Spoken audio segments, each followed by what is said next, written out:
credo che a uno Stato forte debbano corrispondere autonomie forti e il meccanismo si tiene così. Dopodiché non credo nelle sperequazioni, diciamo, tra nord e sud. L'autonomia non si applica nel senso che racconta qualcuno tolgo a una regione per dare a un'altra regione. L'autonomia stabilisce il principio che se tu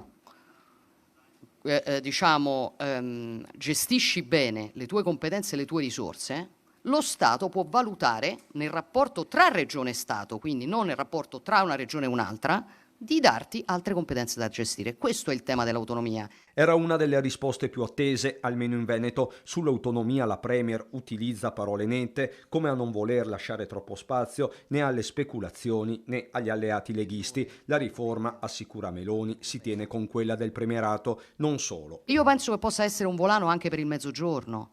Penso che possa essere un volano anche per il Mezzogiorno la responsabilizzazione della classe dirigente, perché poi guardi che non mi stupisce che i primi a schierarsi contro l'autonomia siano, diciamo, quelli che per esempio spendono peggio i fondi europei. Non mi stupisce, ma credo che un meccanismo di responsabilizzazione da nord a sud faccia semplicemente andare avanti e meglio quelli che sono più bravi. Da Palazzo Chigi a Palazzo Balbi è un attimo e Luca Zaia accoglie subito la palla al balzo. Mai la Premier si era espressa tanto esplicitamente e favorevolmente su questo tema, afferma Zaia, blindando di fatto le dichiarazioni della Presidente del Consiglio. Si è materializzato, dice ancora il governatore, un importante passo avanti, il miglior viatico per la discussione in Parlamento che inizierà a metà gennaio.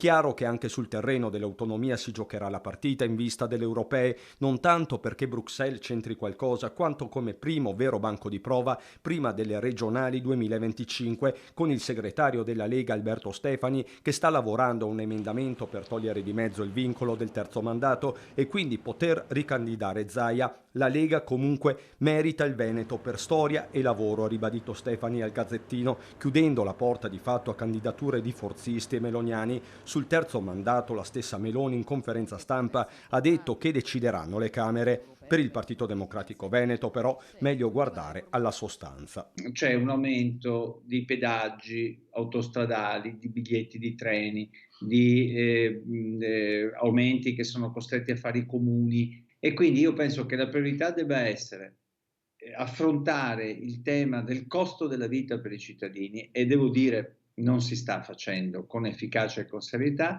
e assieme a questo l'altro tema è quello della salute dei cittadini e cioè di garantire una sanità pubblica in grado di dare risposte a tutti quelli che si devono curare.